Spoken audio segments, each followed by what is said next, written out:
Hi, welcome to CCTV, Channel 17, Live 525, the Preservation Burlington Show. Preservation Burlington is a nonprofit 501c3 organization whose mission is to preserve and protect the historic architecture and livability of Burlington. It's a big task, and we do that through education and advocacy. I would like to thank everybody for tuning in this month. We have a pretty great show lined up, Yes, we and do. we'll introduce our guest in about a second.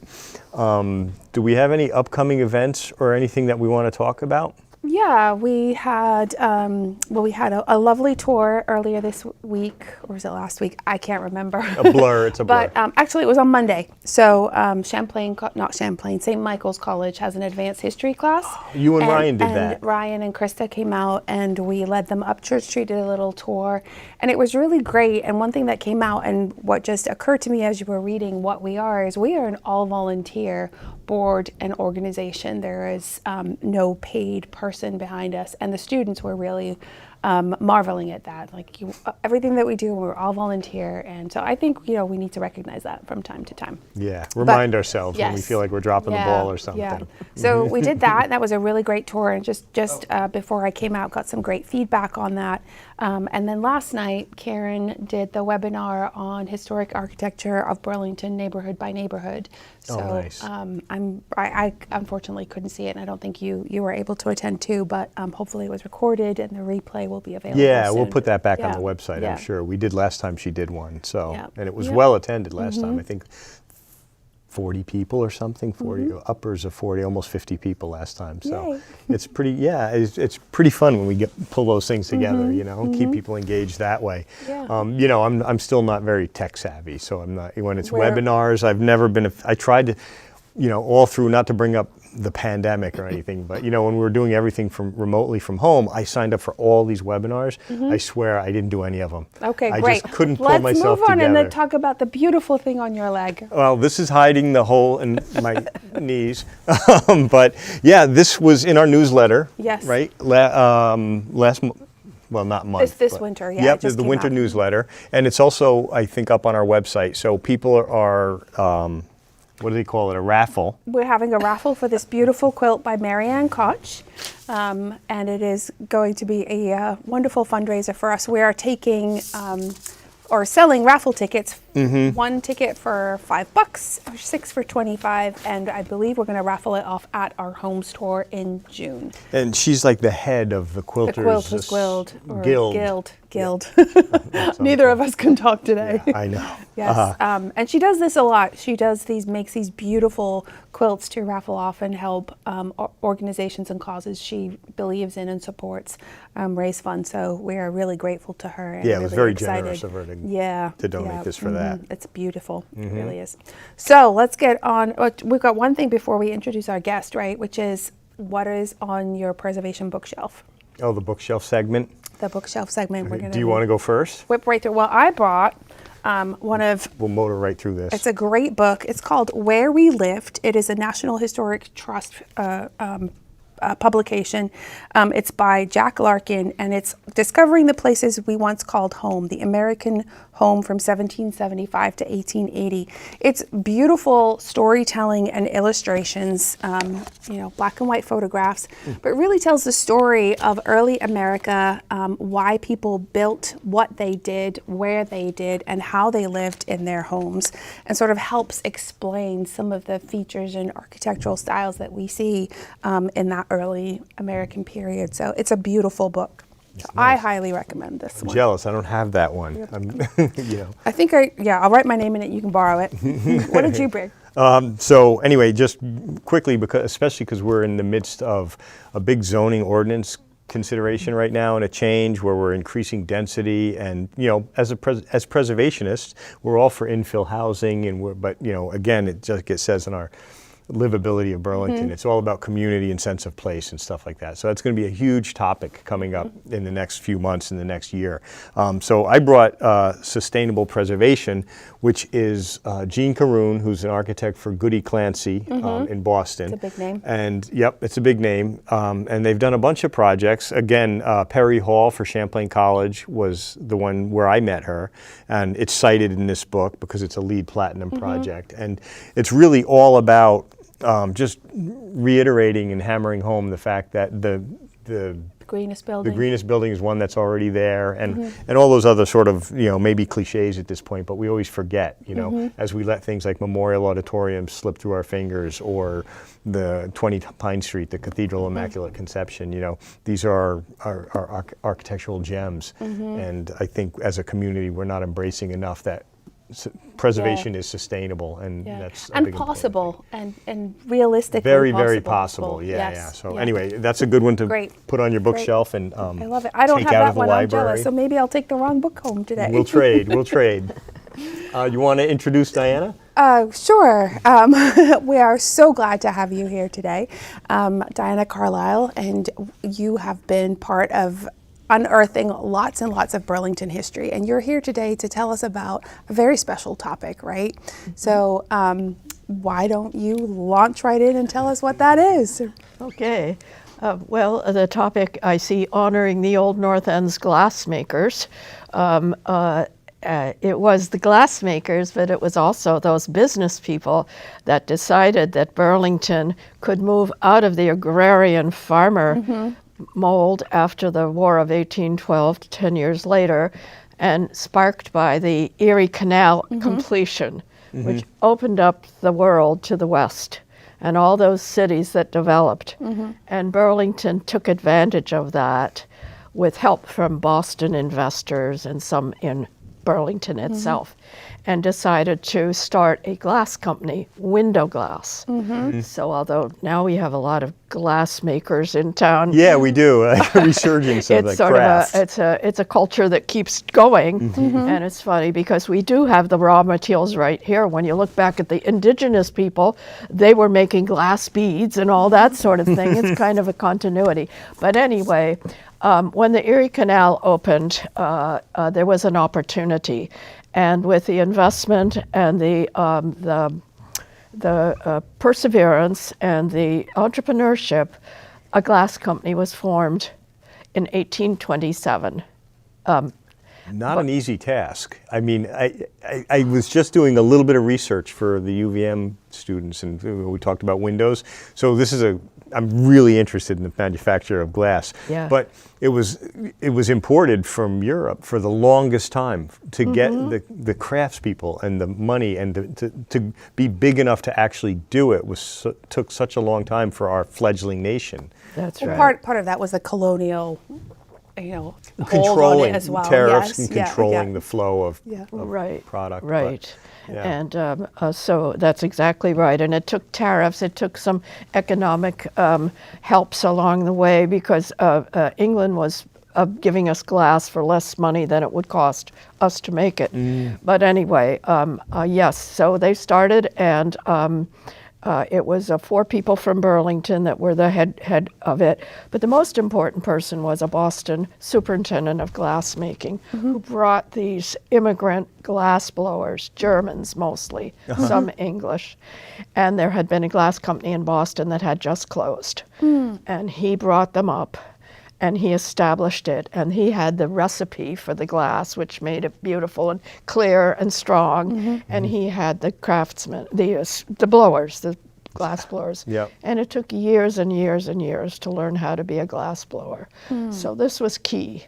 And then they also, and so it was window glass by the cylinder method. Yeah, okay, And that meant that they blew them into long cylinder, kept it going, get bigger, bigger, bigger, and then put it back in the oven, and then it opened out, and then they tempered it, and then they put it on a table, tempered it, and kept it, and then finally they could cut it into the Into the sizes Sizes they they need, right? So they needed. make a bottle, Yeah. cut the ends off. Yeah. Well, score they it. cut it with the scissors and flattened And it. they'd score it, right. So in the oven, it would flop down. Yeah, it's not like the bullseye, it's different. Yeah. And it was the German people. So anyway, and it made great glass and the fan lights and the mirrors and other things like that. So let's see, and they needed other things that were here in Burlington. And the company was called? Champlain Glass Company. It had many different owners through the years, but it always went by the business name Champlain Glass Company. And one person that was very important in the beginning was a young person in his teens, late teens, called Frederick Smith, named Frederick Smith. And he was an apprentice. His father had died early, and he'd been bonded out to a farmer because mother didn't have enough money for feeding him and keeping him, so this was common in those days. Right. But he ran away because he said they didn't feed him well enough or take care of him enough. For a And he teenager, ran I away get to that. Burlington, and he found this glass company. And he was a protege of the superintendent, John Foster, who took him under his wing, saw the possibilities. He was smart, and he'd had some schooling, and brought him along. The food was better. Let's hope. I think it was, yes. So anyway, that was Frederick Smith. And jumping ahead, he was pretty constant through the life. And it was due to his perseverance that it went as long as it did. So let's see, what else do I... So he was like a common thread during the ownership changes Yes. and everything else. He was Yes, the common and thread actually keeping- he was... there was some ownership changes. There was a little hanky-panky there in the early 1830s where some people took the money from the Champlain Glass Company and started something across the lake, which didn't help with the business. But Frederick Smith left and went to Lake Dunmore for a large amount of money, even though he was only 20 or so. But then he came back and rented and then purchased and took it through to the end. Oh, wow. So when was the end? How long was the It company went in till business? about 1849, 1850. It's a little uncertain because we can't find any actual date when it finished. There were fires, there were economic downturns, there was competition for the skilled glass people. There was coming and going, and it says here that they were located between North Champlain and Water Street, which is now Battery. It was in that area. So that opened up the old North End because there was nothing there except the cantonment, the common, the barracks. Right, from the War of 1812, right? So there's the picture, and you can see that's the Battery Park Common. Yup. And then there's the lake out to the left. You can see a little bit of the lake. Yeah. And then you can see the glass works there and a couple of the outbuildings. And then across the street, they began to build houses for the workers. The workers had to live nearby because they required very high temperatures to melt and then blow the glass. Sure. So the young boys that were working, it was child labor, Yeah. would run off and get the blowers and say it's time. So a housing area developed there. So that's why it was so important to that area. And later, Frederick Smith was tasked by the city to develop all the area, lay out the streets to the left and the right of what you can see there. So he was also instrumental in that. And he bought up a lot of the property there and developed that. There's not much left. We can't find any original of the glass works, Right. but there are two beautiful homes on North Champlain as you go north, brick homes that are very similar. I've forgotten the number. They're gorgeous, and they were by the glass blowers.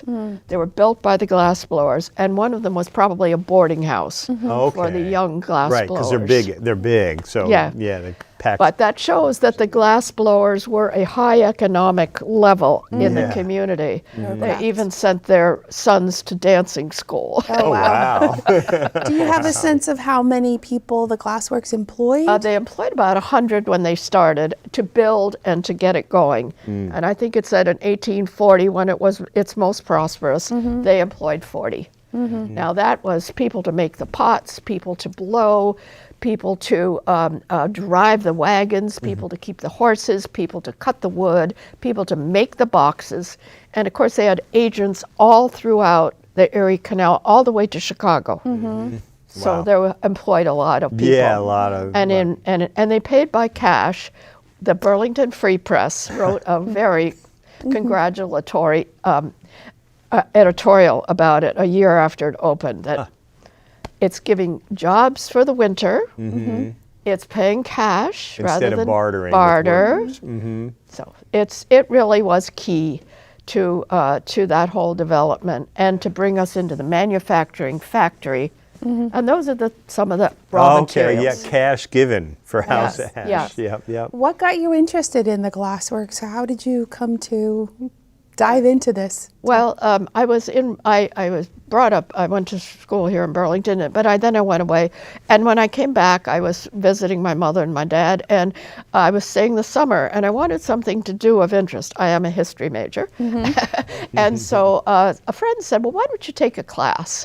So I took a summer class with Tom Visser, Okay. Historic Preservation. Oh, great. And that opened up a whole. Opened up a whole new thing. So at the end of the class, we had to pick a building material and how technology had impacted the building material and therefore the design of homes. And I was quite fascinated with glass because in my small 20 years in my own home, I was, as it became more heat, you didn't lose so much heat. You could build bigger windows and change. So I came home to my mother, Lillian Baker Carlisle, and I said, Mom, I'm going to write a paper on glass. And she said, oh, do you know there was an old glass company in the Old North End? Not much has been written about it, but I said, that's my topic. That's great. And David Blow and my mother had begun, as they did the historic guides, to gather a few starter pieces. Yep. I'm going to give a shout out to the special collections. Yeah, do that. Oh my gosh. I thought, well, let's see, I'm going to start to look into this. And I went down to special collections and I said, do you have any information on a glass company that was in the Old North End? She said, let's go look, or I'll go look. You know, about a half an hour later, she came out laden with the employment books, the financial books, the list of the company store, what they, their transactions, All the ledgers. the ledgers. I just couldn't get over it that the Smith family had donated all these things in their home and in the office to the special collections wow. for somebody in the future, me, Yeah. to come and write. Unbeknownst It's to them. amazing That's- what they have up there. Yes. And, I love to special go in collections. and just read It's so people's great. letters. So if and anybody has anything in their family or in their business, now It's like the first place to go. to Yeah. leave it so that somebody in the future. Oh, yeah. print then those to that. emails, Yeah. right? I know. Because that's something that historians really do grapple with in this digital age. Yeah, What is yeah. going to be left? Yeah. So one funny thing in the ledger, apparently one of the Smith children had used it as a penmanship practice paper, and he was writing over and over again. A fool, let's see, a fool can fool you once. No. A villain can smile and smile. No, a man may smile and be a villain yet. Those aphorisms or whatever they Yeah, call them right, that they and just taught the writing children over and back over then. again. And I said, it's still true. It's Yeah. still true. Yeah, It's that's still great. true. Yeah. Oh, that's amazing. Yeah, I love the special collections. It's like we were mentioning earlier before we got on air about the rabbit hole, that you can go into things and you have a topic or something. And you just, Speaking of holes and digging, I think you found something, didn't you? Yeah, I did, actually. In your Where did I put it? Yes. discovery? So I did. We did do a little bit Bag of is right digging here. in the area. nice segue. yeah. Yeah. And there, you don't know that, but you have to leave a little bit of the old cullet or frit to put in when you make the next batch. So there's so it gets buried and discarded and so forth. So if you know where glass companies are, you can poke around and dig. And of course, in Boston, they have done a big job. They know where the Boston glassmakers really? are. So you just used two words I don't know. Cullet and frit? Well, frit is just a piece that you can cut off Off the long piece? of whatever. And the cullet is the leftover. And you have to put, you saw the sand, the clay, the salts that go into making. You have to put a little bit of this leftover stuff. So, of course, they discard it, and it's underground. Yep. Really cool. Yeah, that's really neat.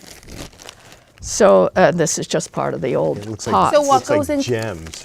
Yeah, it really does, right? Like something you'd find like the amethyst in the Yeah, ground. yeah. It's really cool. So into glass goes what you said, clay, sand. Sand and clay and salts, sometimes arsenic, sometimes there's another to make different colors, different things.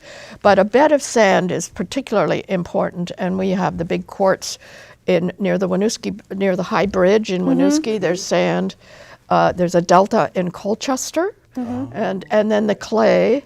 The wood ashes, everybody had wood ashes, and Yeah, they would you bring them collect down, that. and it's a source of income for the local people. And then clay, very important for the pots. Yeah, talk about recycling, right? You know, it's like right. you don't throw anything away; you sell it to the and glass wood, company. wood, because the temperatures were so high, and that's high? what about 2,000 sometimes, 2,000 degrees. Now I don't know what that's what it was then, and I must say that's what one of the things that finally caused the end to the New England glassmakers, because the wood ran out. Yeah, lack of lumber. And in Pennsylvania, the coal and the natural gas was a much better source of the heat that they needed. and they were nearer the markets. Yeah. So, and the railroads came in. Yep. So 1849, All of that stuff happened around yeah, this time. the railroads came in, and so the lake advantage was gone, and the wood was gone. Yeah, yeah. Because what we didn't burn, we sent to Boston or Montreal or New York City as lumber. Right, You know. So. right. I want to say we just saw on the screen a historic marker, which is also part of the story that we asked you to come on and talk to us about, right? Because So- we're planning an event, all right? Yes, yes. So tell us about this marker and this event. I'm looking to you to help with the event. Yeah, with the event You tell me about the information. event. It's going to be installed in Battery Park. I should have said that the owners bought the Battery Park, bought the common and the government land when they sold it in 15 years after the war or whatever. Yeah. They bought it, and a few years later, I think it was 1830, 1840, they donated that part of the common, which is the Battery, to the city of Burlington with a proviso, well, they deeded it, with the proviso to be used as a park and for the common good forever, Oh, great. which is why we have that Battery Park. wonderful public space. Yeah. Yeah. So that's very important and very thank in perpetuity. goodness for those people. And I heard from the family that it was Fred Smith's wife that said that should be a park forever.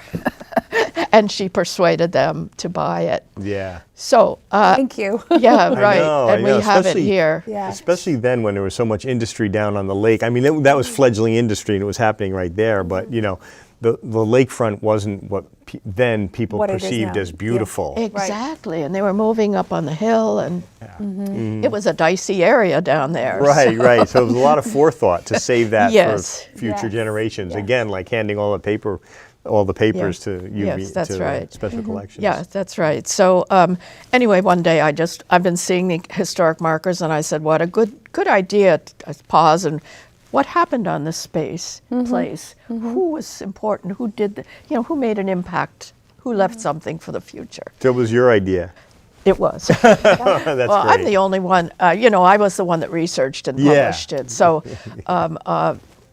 so I called the state historic woman, Laura Tishman, I think. Oh, yeah. Yep. Oh, I know. I talked to Tom Visser. Thank you, Tom Visser. And he said, great idea, important company, important thing for housing. And so they came on board immediately and sent me the application, assigned me an intern, Cheyenne Stokes, a grad student, because it became a little overwhelming when I saw I had to go and establish the longitude and the latitude and all that stuff. So this is a process. It's not just an application, apply for a marker, and it comes in the mail. They're very careful about what you say and what you do and how you describe it and where it's going to be. Yeah. They don't want any mistakes, you know. No. That makes so much sense. And So- my daughter helped, so Cheyenne and my daughter and I wrote it up and kept it going. And now it's approved, it's made, and it's about to be installed by Park and Recs. Oh, that's and terrific. in Battery Park. So how long of a process how long did it take you three to gather all the information? And Well, it was about, I just was noticing, a year ago we submitted the application. It was about 6 months off and on Yep. because I didn't think it would be such a big deal. So, and it was not, everybody had other things going. of course. So, right. but I'd love to have a ceremony, and I'm talking. Now back to us. That's right. I know. Well- Bob, our new chair of the education Yes. committee, To is celebrate really it, and I excited will about say it. that I did give a talk at Vermont History because they were donated a beautiful bowl, the only extant piece of private glass making that we have from that company. Oh wow. They made it for their own use at the end of the day. And so Vermont History helped me put together a PowerPoint presentation, which I can do. And if you want to do a little walking tour. Yeah, that's that the would be plan. Yeah, that's fantastic. definitely the Yes, plan because yeah. it's part of. I mean, it comes up a little bit in our Old North End Ramble tour, which sometimes it shifts from this end of the Old North End back towards Battery Street because if we do the whole thing, it's really long, you know. Yes. But I know that Bob was asking us to find the exact time and date. He wants us to put it in the ground like right now and just cover it with a blanket until it's time to have Well, the event. that's up to you know. Park and Recs. Yeah, I know. It's not even here yet. So No, it'll It's not it'll even here happen yet. when the ground So is you good. mentioned this bowl. Are there other examples of? You know what? That's a extant sad glass? story. There were only two, and they're missing. I don't seem to have it. The family had one piece, and when Dot Smith Hannah died, who was so helpful to me, as were a couple of the other people in the family, she was living in a senior, and when she passed away, she told me she was going to leave it to somebody in her family. It disappeared. So the only thing we have is this gorgeous milk pan bowl that Milton Crouch bought. That's another story. And before he passed away, he donated it to Vermont Historical Society. Great. And who knows the windows in homes in Burlington that were blown? Yeah. I know. You'll never know. Yeah. Well, Well, I mean, maybe that's keep digging. Maybe we'll find it. No. I saw. I mean, You're done. we can guess. No, I mean, we can guess, but Yeah. there's no way to. The only way we know this was definitely from it was because there was a picture in the Free Press when a descendant of one of the glass blowers gave the ball to Okay. to Fleming Museum. Oh, right. Oh, neat. No. So Beautiful. anyway, Yeah, that's neat. Such great stories. So There's some of the window people have the window restoration people around, especially the Northeast. But I've seen they have the sticker that says "Save the Wavy Glass." oh yeah, there is some wavy glass. I have to say, Fred Smith's house is still standing. The red brick house Yep. across from Battery Park. Yeah, Gothic, right? And it's got Yeah, that Gothic. Okay. That's still Yeah. standing. Yeah. does it have a plaque? Maybe we should give it a plaque. Well, the owners, I think they do have one, and they took a window restoration workshop great. From Preservation Burlington, in my shop, and so Excellent. the women that live there learned to restore their Yes, own and they said there is some wavy glass up in there. yeah. That's the a great attic. story. A little continuity. Yes. Yeah. That's cool. Fabulous. So Yeah. So what's next for you? Glassworks is all done. all on the chance. there's class. it's never done. I like to walk in the Lakeview Cemetery. I like to walk in the cemetery. It's near my house. And I look at this Fred Smith monument, and I read the year that he had bought the glass company in the 1830s and started it again. The same year, you see, his firstborn child died 2 weeks after it was born. And then, I look a little more, and then I see 4 years later, another little child dead. And then the glass company relocated up to Canada for a while, thinking they'd get more wood up there. And he lost a 12-year-old son. And the only son that's survived is Charles P. Smith, who started the Burlington Bank with the Time and Temperature. Oh, okay. But I see, so to me, that whole personal side Yeah. of what else was going on in some of the glass Life blowers. and the tragedy. You know, I could go that rabbit hole, but Yeah. yeah, and Start then digging up one, the personal yeah, stories. and then his partner Landon, they auctioned off all their land, and I thought it was because it had gone out of business. Now with the internet, I did a little. It said, Ralph Landon killed by the cars in Swanton, rushing to get on the train. This was 2 years after the train went through. Oh my goodness. To go to his father's dying bedside in Rutland.